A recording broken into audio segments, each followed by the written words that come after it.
오늘 우리에게 주신 말씀은 에베소서 6장 1절에서 3절 말씀입니다. 에베소서 6장 1절에서 3절 말씀입니다. 찾으셨으면 다 같이 한 목소리로 읽길 원합니다. 읽겠습니다. 자녀들아, 주 안에서 너희 부모에게 순종하라. 이것이 옳으니라. 내 아버지와 어머니를 공경하라. 이것은 약속이 있는 첫 계명이니 이로써 내가 잘되고 땅에서 장수하리라. 아멘. 5월은 계절의 여왕으로 불립니다. 싱그런 나뭇잎과 함께 피어나는 봄의 꽃들을 보면 여왕이란 칭호가 전혀 무색하지는 않습니다. 게다가 5월엔 어린이날, 어버이날, 스승의 날, 부부의 날 등등 기념일들이 대거 몰려 있습니다. 이 기념일들은 각각 그 대상에 대한 감사의 마음을 전하는 것이니 살면서 감사한 일이 많다는 것은 여간 행복한 일이 아닙니다. 또한 인간이란 결코 독립적이지 않구나, 주변에 많은 신세를 지고 살아가고 있구나 하는 것을 배워가는 시간들입니다. 감사의 마음이 있어서 더욱 풍성하고도 즐거운 5월 그 중심에 어버이날이 있습니다. 이 어버이날의 유래는 미국 남북 전쟁 때로 거슬러 올라갑니다. 웨스트 버지니아주 크래프톤에 엔자비스라는 여성이 있었습니다. 아주 신실한 신앙인이었죠. 지역 교회를 중심으로 한편으로는 간호활동을, 전쟁통에 환자가 많을 거 아닙니까? 간호활동을, 또 한편으로는 전쟁에 아들을 떠나보내고는 살아 있어야 할 텐데, 살아 돌아와야 될 텐데 그 아들들을 보내놓고는 가슴 졸이고 있는 어머니들을 보듬어주는 일을 했습니다. 전쟁이 끝난 뒤에는 남군과 북군의 참전 용사들, 그 어머니들을 초청해서 화해의 자리를 만들었습니다. 그러다가 1905년에 세상을 떠나게 됐는데 그의 딸 애나가 그 어머니의 사역 정신을 그대로 이어받았습니다. 그래서 자기 어머니는 물론이고 세상 모든 어머니들의 희생을 기리기 위한 행사를 계획합니다. 그러면서 어머니 묘지 주위에 평소 어머니가 좋아했던 카네이션을 많이 심었습니다. 그리고 1908년 크래프톤 감리교회에서 첫 번째 어머니 날을 개최합니다. 그때 어머니 무덤 근처에 있는 카네이션, 그것도 흰 카네이션입니다. 가슴에 달고 나왔습니다. 어머니가 그리워서 평소 어머님이 좋아했던 이 카네이션을 제 가슴에 달았습니다. 이렇게 소개한 겁니다. 이것이 바로 어버이날에 전해주는 카네이션의 유래가 된 거죠. 이후에 이 행사에 감명받은 토마스 윌슨 대통령이 1914년 5월 둘째 주일을 어머니날로 제정했습니다.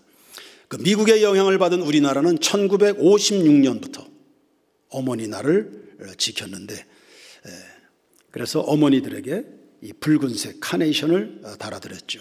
그러다가 1973년에 어버이날로 변경이 됐습니다. 미국과 한국의 차이가 있다면 꽃의 색깔과 달아주는 주체가 다른 겁니다. 미국에서는 자녀들이 본인들의 가슴에 닿습니다. 그래서 어머님이 살아계시면 빨간 꽃을, 돌아가셨으면 흰 카네이션을 가슴에 닿습니다. 우리나라는 자녀들이 부모의 가슴에 붉은 꽃 혹은 분홍꽃을 달아드리죠. 이 카네이션의 꽃말은 모정, 사랑, 존경입니다. 이상 어버이날의 유래인데요. 이 유래를 살펴보면서 저는 우선 도전이 되는 게 하나 있었습니다. 이런 뜻깊은 성경적 정신이 어느 한 교회에서 어느 한 평신도를 통하여 시작이 됐다는 겁니다. 그리고 이것이 이내 전 국가적인 행사로 그리고 먼 이웃 나라까지 전파됐다는 이 점, 이걸 주목하고 싶습니다. 처음에 교회에서 어머니 날을 개최하게 될 때는 그냥 조촐한 소박한 행사였을 겁니다. 그런데 이렇게까지 영향이 세계적으로 확대되리라 생각을 못했겠죠. 다만 예수 믿는 사람으로서 같은 시대 아파하는 사람들이 있다, 마음 졸이는 사람들이 있다, 어찌하든지 저들을 좀 위로할 수는 없을까, 이런 긍휼의 마음을 작은 행동으로 옮길 때 시작은 미약하나 나중은 창대해지리라는 약속대로 이 섬김의 일이 넓어지고 확장이 돼서 믿는 자나 믿지 않는 자나 성경적 삶을 살아가도록 사회에 큰 감동과 함께 변화를 만들어낸 겁니다. 이것이 바로 그리스도인의 삶입니다. 이것이 그리스도인들이 가슴에 간직하게 되는 꿈이라는 겁니다. 하나님 나라와 그 의에 대한 열망이라는 건 바로 이런 겁니다.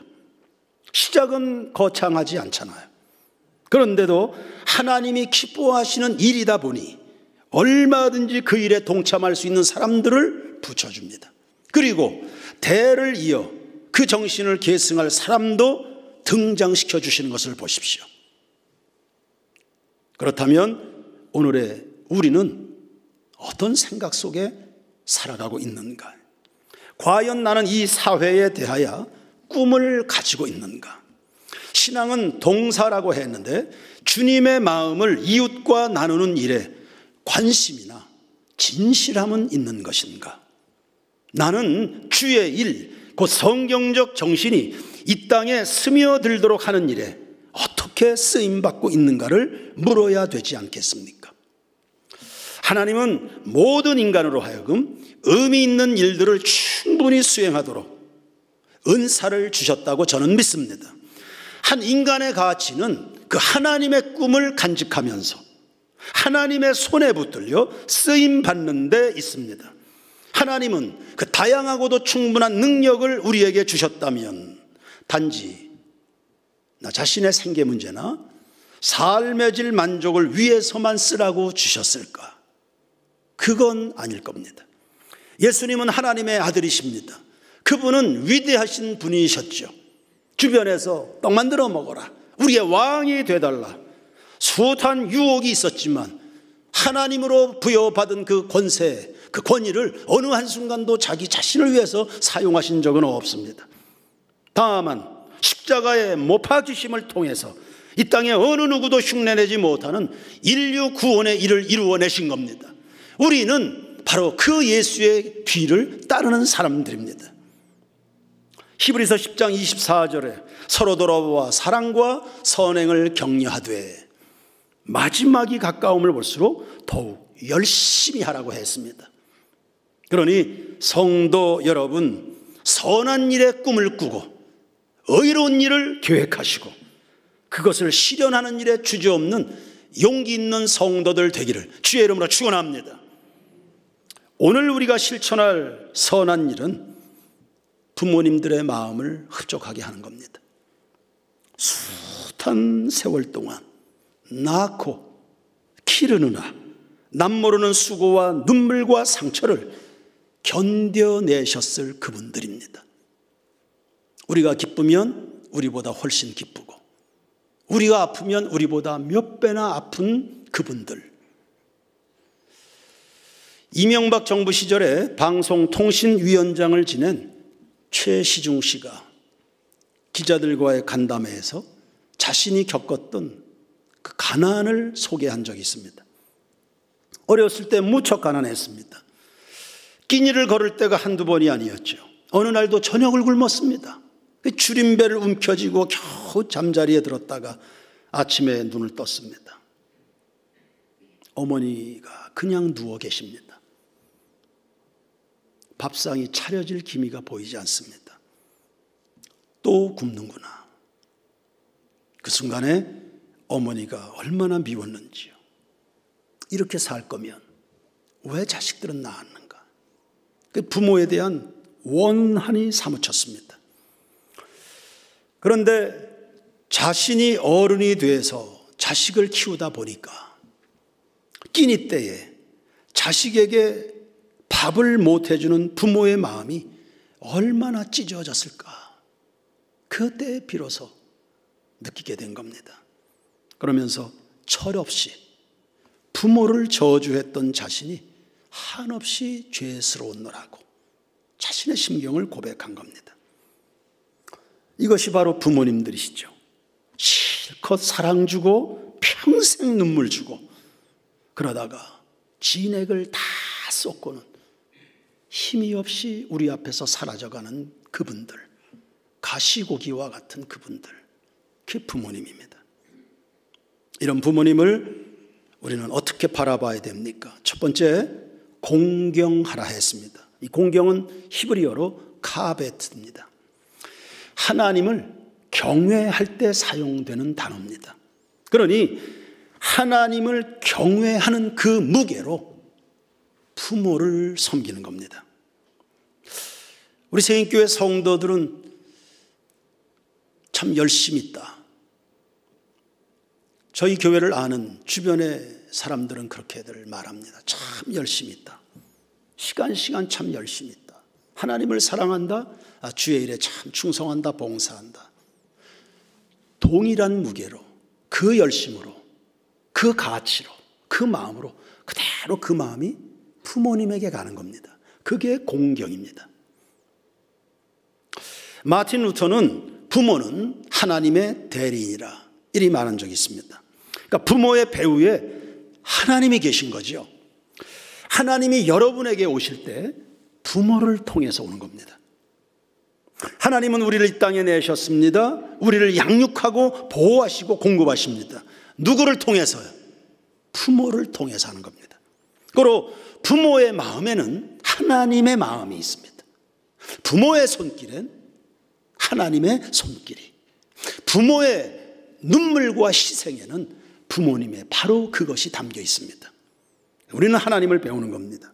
그런 점에서 골로새서 3장 23절 24절은 어버이날에 성도들이 꼭 음미해 볼 만한 말씀입니다. 보시죠. 무슨 일을 하든지 마음을 다하여 주께 하듯 하고 사람에게 하듯 하지 말라. 이는 기업의 상을 주께 받을 줄 아나니 너희는 주 그리스도를 섬기느니라. 아멘. 부모를 섬깁니다. 그건 누구를 섬기는 겁니까? 주님을 섬기는 겁니다. 부모를 공경합니까? 그 순간에 하나님을 예배하는 겁니다.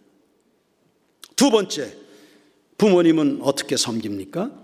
믿음으로 하십시오. 믿음으로 하는 겁니다. 출애굽기 20장 12절에 네 부모를 공경하라. 그리하면 네 하나님 여호와가 네게 준 땅에서 네 생명이 길리라 했습니다. 10계명 말씀이죠. 제5계명입니다. 4000년 전 시내산에서 하나님께서 하나님의 백성들에게 선포한 말씀입니다. 그러니 어버이를 기념하는 것은 100여 년 전에 미국에서 시작된 게 아니고 4000년 전 광야에서부터 출발한 기념일입니다.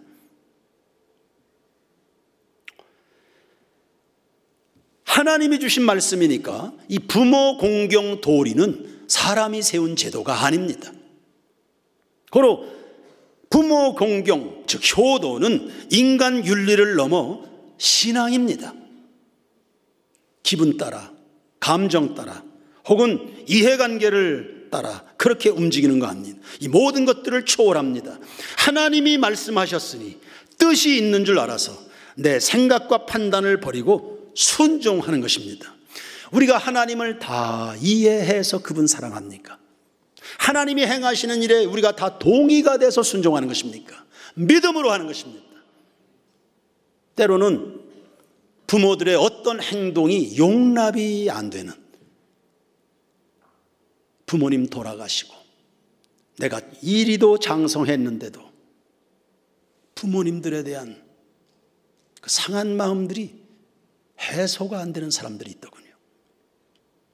그건 이해될 수 있는 영역들은 아닙니다. 믿음으로 하는 것입니다. 하나님이 말씀하셨으니 믿음으로 순종하고 충성하는 겁니다. 세 번째, 부모 공경에는 축복과 저주가 있음을 알아야 됩니다. 하나님의 명령이라 했습니다. 해도 되고 안 해도 되는 거 아닙니다. 반드시 지켜내야 되고 그리하지 못했을 때는 부끄러운 줄 알아야 됩니다. 하나님의 명령이기 때문에 행위 여하에 따라 축복과 저주가 따릅니다. 어떤 축복입니까? 오늘 본문 3절에 보시면 이로써 네가 잘 되고 땅에서 장수한다 했습니다. 잘 된다 했습니다. 시냇가에 심기어진 나무가 시절을 쫓아 과실을 맺고 잎사귀가 마르지 아니한 같으니 그 행사가 다 형통하리로다. 부모를 공경하게 될 때 잘 된다, 형통한다. 이것이 장수와 연결되어 있습니다.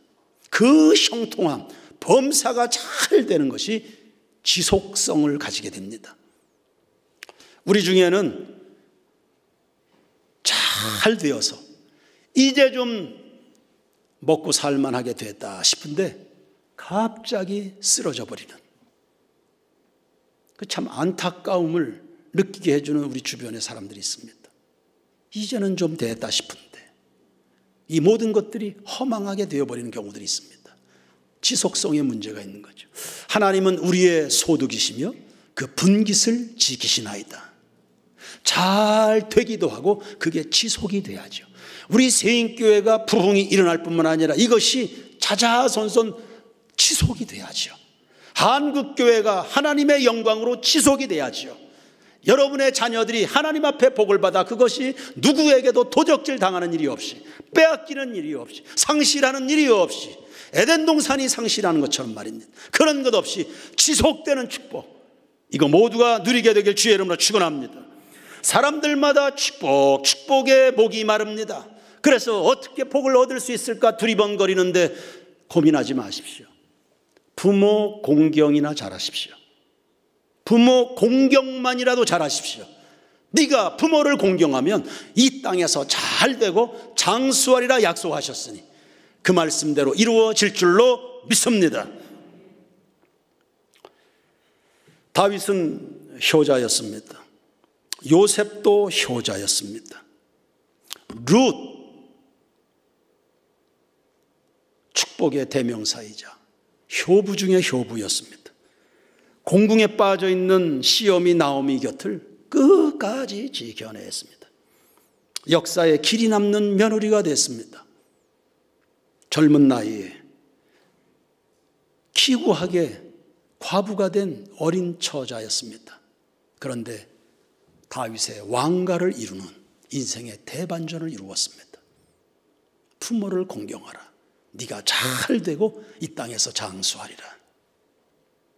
저주가 있다는 어떤 저주일까요? 노아의 아들 가운데 함이 생각이 나죠.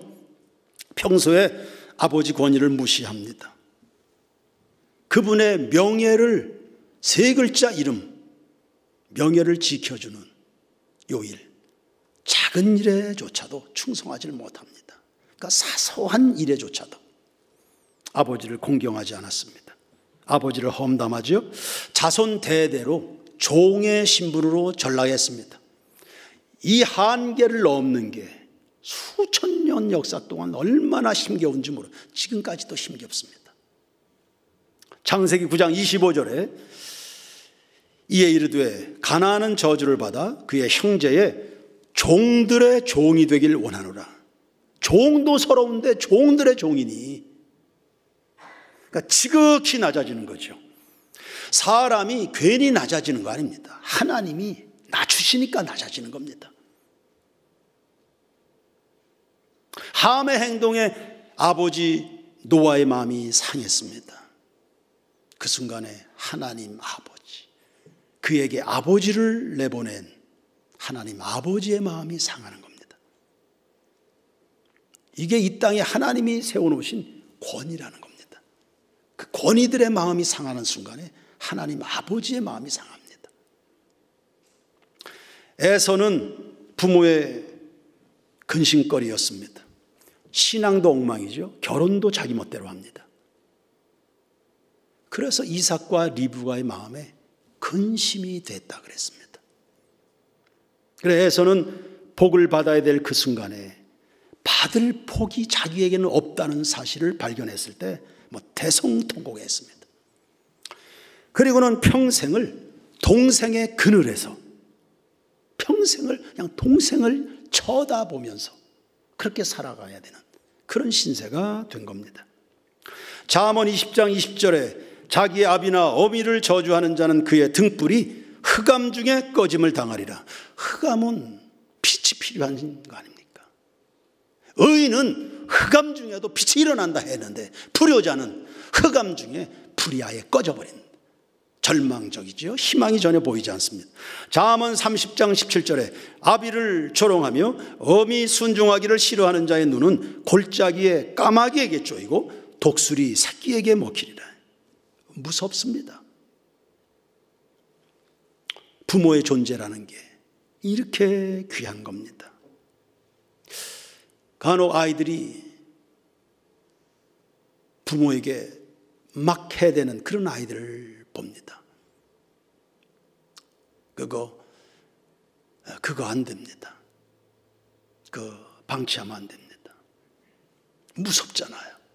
까마귀에게 눈을 쪼이고 새끼 독수리에게 먹힐 만큼 무력하고 무능한 인생을 그가 살게 될 거예요. 자녀를 진실로 사랑하고 축복하고 싶다면 효자로 키우셔야 됩니다.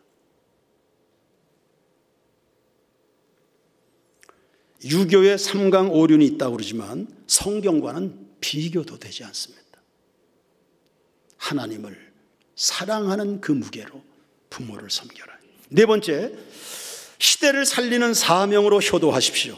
디모데후서 3장 1절과 2절입니다. 너는 이것을 알라. 말세에 고통하는 때가 이르러 사람들이 자기를 사랑하며 돈을 사랑하며 자랑하며 교만하며 비방하며 부모를 거역하며 감사할 줄도 모르고 거룩하지도 않다.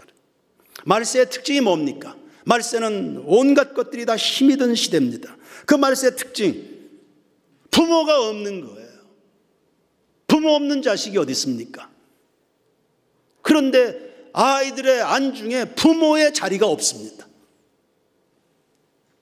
밥 먹듯 거역하고 감사할 줄도 모르고 거룩하지도 않다. 거룩은 구별이란 뜻입니다. 하나님 앞에서 나의 피조물됨을 구분하는 겁니다. 세상 속에서 살아가는 우리 세인교회 성도들이 그리스도인으로 하나님의 택함받은 성도로서의 구별됨이 있는 거죠. 마찬가지로 자식들에게는 부모의 구별됨이 있는 겁니다. 그분들의 구별된 그 자리, 식사하는 그 자리에 아버지의 자리가 있지 않습니까? 우리가 섬겨드리고 사랑해드려야 될 부모들의 몫이 있는 겁니다. 그걸 구별하지 않는다.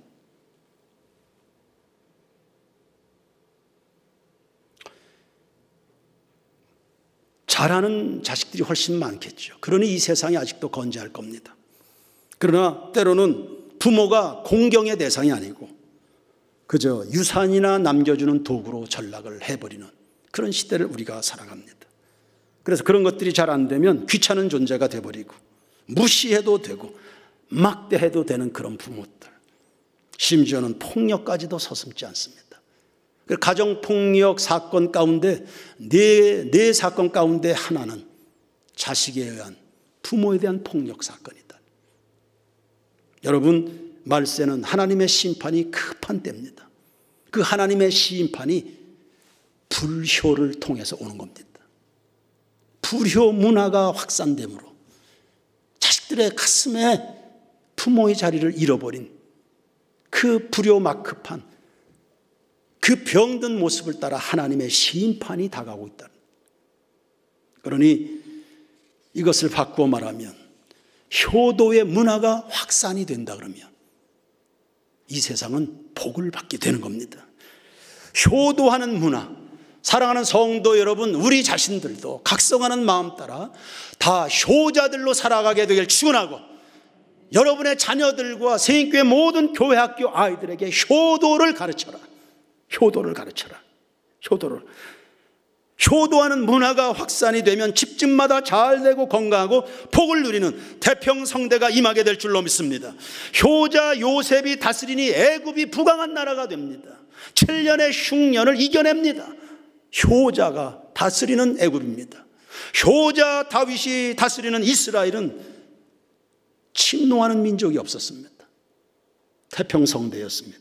그러므로 내가 오늘 섬기는 부모에 대한 이 사랑, 이것이 시대의 복이 된다. 시대를 구원하는 윤리가 된다. 시대를 살리는 믿음이다.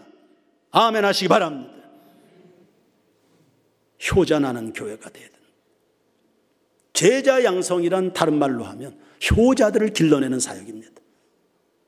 각급 교회학교에서, 우리 세인교회에서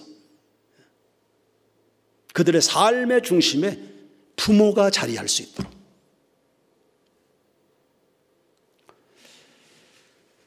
부모라는 작자 미상의 글이 있어서 소개합니다. 보시죠. 애완동물 병이 나면 가축병원 달려가도 늙은 부모 병이 나면 그러려니 태어나다. 일전에 김현우 전도사님하고 우리 권사님 한 분을 신방한 적이 있습니다. 허리를 다치셔서 좀 누워 계셨죠, 한참. 그래서 신방을 했더니 며느리 이야기하면서 권사님이 섭섭하셨는 모양이에요. 그 며느리가 애완견이 죽었다고 그렇게 울고불고 난리였대요.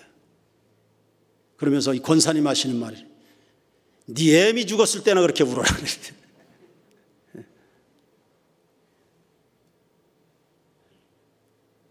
그 다음 보시죠. 10자식을 키운 부모 하나같이 키웠건만 10자식은 한 부모를 귀찮스레 여긴다. 자식 위에 쓰는 돈은 아낌없이 쓰건만은 부모 위에 쓰는 돈은 하나 둘씩 따져본다. 부부간에 부모님께 용돈 드리는 거 가지고 싸우는 가정도 하나둘이 아니더군요. 그거 싸울 일이 아닙니다. 그냥 서로 더 합시다. 이리 되면 되는데. 그 다음 보죠. 자식들의 손을 잡고 외식함도 잣건만은 늙은 부모 위해서는 외출 한번 못한다. 지 자식이 장난치면 싱글벙글 웃으면서 부모님이 훈계하면 듣기 싫은 표정이라. 제 자식의 오줌똥은 맨손으로 주무르지만 부모님의 기침갈에 불결하여 밥을 먹질 못한다.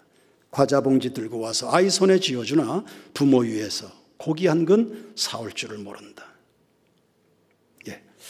다섯 번째, 부모 공경은 어떻게 합니까? 오늘 최선을 다하시길 바랍니다. 부모는 기다려주지 않으니까요. 저는 불효자였습니다. 12남매 막내로 태어나서 끔찍한 사랑을 받았습니다.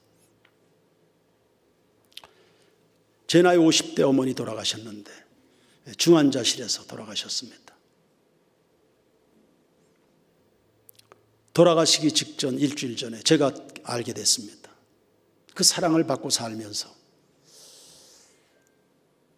제 기억으로 그랬습니다. 단 한 번도 한순간도 진지하게 정말 마음을 다해서 엄마 고맙습니다, 이 말을 제가 한 번도 못했습니다. 그게 생각이 났습니다. 돌아가시기 일주일 전에 중환자실 면회를 갔었습니다. 여러 가지 막 꽂혀있고 달려있고 그런 어머니, 그게 얼마나 고통스럽습니까? 엄마 힘들지요? 그랬더니 괜찮아 이런 눈빛이었습니다. 괜찮을 리 있겠습니까? 면회하고 원주로 차를 몰고 내려오는데 문득 그 생각이 난 겁니다.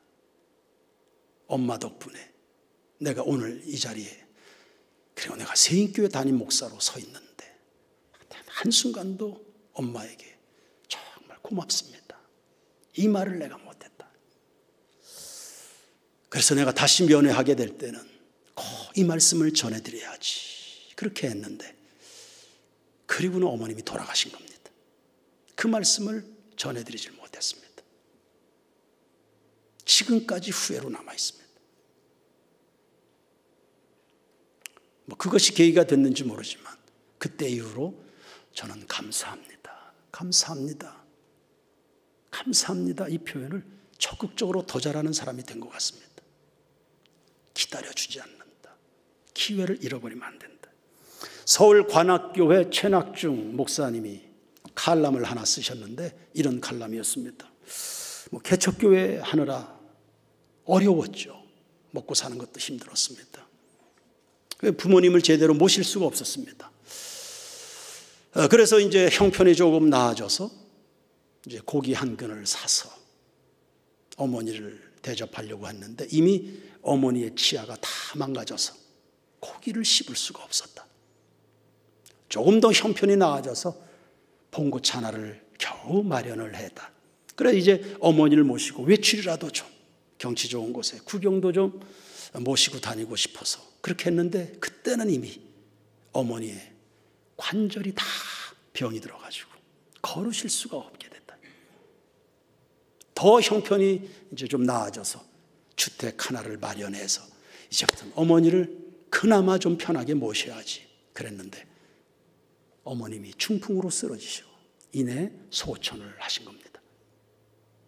그래서 자식의 입장에서 크게 제대로 한번 섬기지 못한 게 크게 자식의 입장에 한으로 남아있는 그 마음을 이 칼럼으로 쓰신 겁니다. 최근에 전배식 목사님에게 한 달 휴가를 드렸습니다.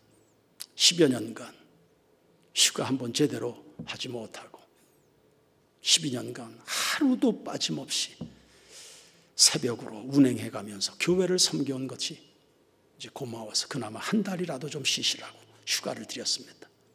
그랬더니 그 휴가를 시골로 내려가서 나이 드시고 병들어서 약해진 어머니를 섬기면서 그 한 달을 보냈습니다. 어머니와 함께 농사를 거들고 그렇게 이제 한 달을 보냈는데, 한 달이 끝나갈 그 즈음에 어머님의 병세가 악화가 됐습니다. 오래전에 대장암 수술을 받으셨는데 그게 악화가 됐습니다. 그래서 지금은 호스피스 암병원에 입원해 계셔서 이제 3개월 이제 선고를 받고 마지막을 하나님 앞에서 예배 세례도 받으시고 그렇게 이제 시간을 보내고 있습니다. 어머니 입장에서 그리고 전배식 목사님 입장에서 함께 보낸 그 한 달은 얼마나 의미 있는 시간이 됐을까요? 아무리 갚고 또 알아들여도 모자랐을 부모에 대한 그 마음이었을 때, 근데 마지막 한 달만이라도 부모님을 섬기는 그 시간을 그가 가졌다는 그게 얼마나 의미가 있을까. 목사님 한 달 휴가 모처럼 받아서 시골에서 그렇게 고생하며 지냈는데 다시 휴가를 드려야 되겠습니다 그랬더니 아닙니다. 정말 그 한 달이 행복했습니다. 정말 행복한 한 달 보냈습니다. 여러분, 기다려주지 않으시는 오늘을 놓치면 평생 그 기회가 오지 않을지 모르겠습니다. 마지막 6번째입니다. 여러분, 효도하고 싶으신가요? 하나님 앞에 형통함의 복을 구하시기를 축원합니다. 부모의 제일 큰 기쁨이 뭡니까? 그냥 자식 잘 되는 겁니다. 그냥 잘 되면 그냥 그것으로 부모님들은 충분합니다. 자식이라고 마음씨는 좋아가지고 그래도 부모를 섬기려고 그러는데 자기 앞가림도 못하는 자식이 그저 때마다 부모 챙기려고 하는 모습 보면 부모 입장에 그게 얼마나 안쓰럽습니까? 출가를 시켰습니다. 자식의 부부관계가 불편합니다. 그걸 보는 부모의 마음은 어떨까? 어쩌다 만나는 아들의 얼굴, 딸의 얼굴에 수심이 가득합니다. 나이도 많지도 않은 것이 어느새 다 신경 써서 기미가 다 끼고 그런 얼굴, 그런 모습을 보는 부모의 마음이 경제적으로 쪼들려서 자기도 없으면서 부모님 생실인데 그거 챙기려고 애쓰는 거 보면 그 부모의 마음이 어떨까요?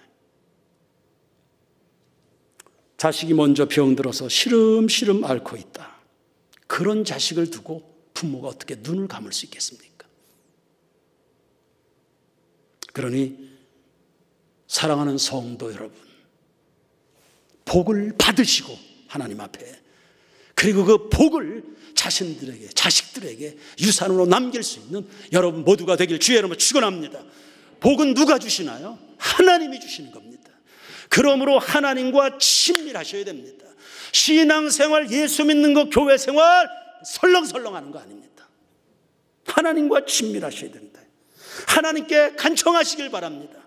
하나님, 내 인생에 하늘의 문을 열어 주시옵소서.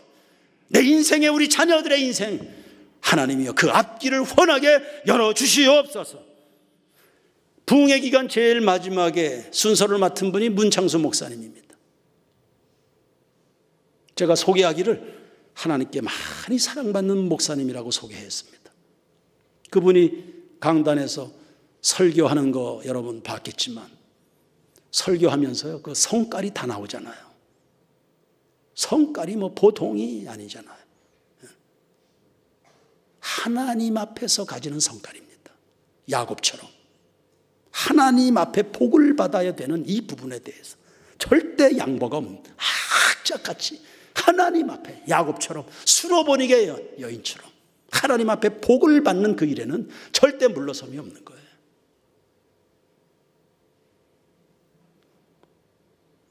교회학교 아이들에게 한 주간 동안 부흥 집회에 참석하도록 독려를 했습니다. 시간 감사 예물을 담아서 시간 하나님 앞에 부흥에 꼭 참석을 시키도록 해라. 피곤하죠, 아이들이. 그 시간에 해야 될 건 못할 수도 있습니다. 그게 대수겠습니까? 하나님을 배우고 하나님을 알고, 문창수 목사님이 혹은 야곱이 하나님 앞에 그렇게 악착같이 하는 이유가 뭡니까? 인생에 다른 길은 없다는 것을 알기 때문입니다. 하나님과 다른 길을 가서는 내 인생에 복을 주시는 분이 다른 분은 없다는 그분의 절대적 존재 때문입니다. 복은 하나님에게서 나온다. 참 감사하게도 교회학교 아이들 수십 명이 새벽으로 저녁으로 다 개근하고 자모들이 으쌰으쌰 해줘서 얼마나 고마운지 모릅니다. 새벽에 들쳐업고 애들을 하나님 앞에서 살아가는, 양보 없죠. 양보가 어디 있습니까? 하나님 앞에.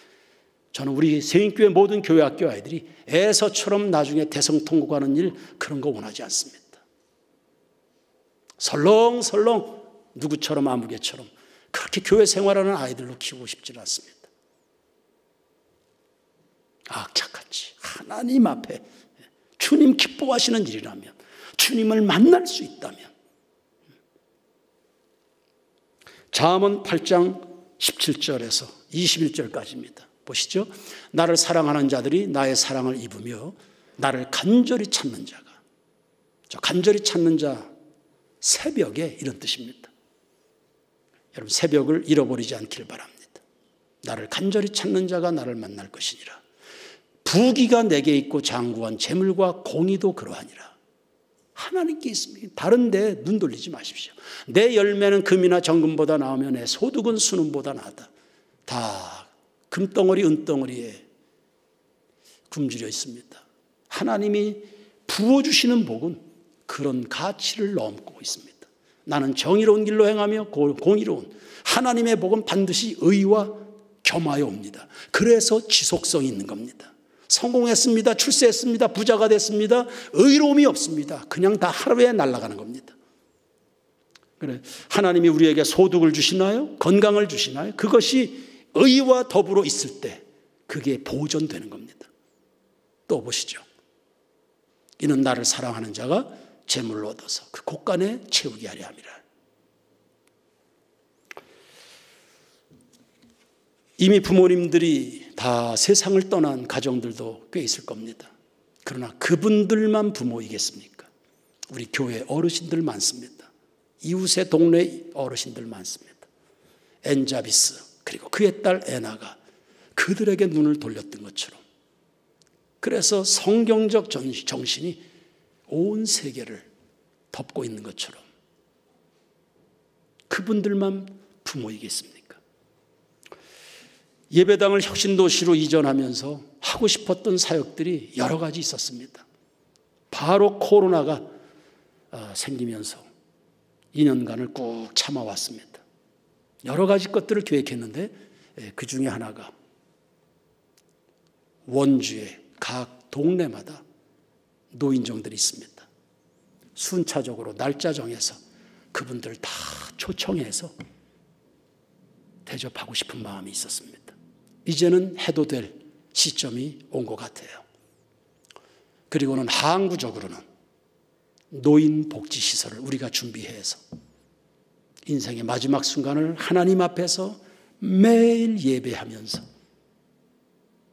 하늘의 소망 속에 그분들이 우리 곁을 떠나실 수 있도록 어르신을 공경하는 게 나도 복이고 세상의 복이다.